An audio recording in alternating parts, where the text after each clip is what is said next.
ganyan ang buhay sa mundo. Huwag mawawalan ng pag-asa, darating din na ligaya.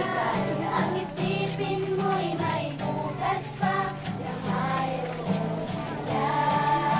Kabigo ay hindi hadlang upang tumakas ka. Huwag kang iiwas pag nabibigo, dapat na lumaban ka.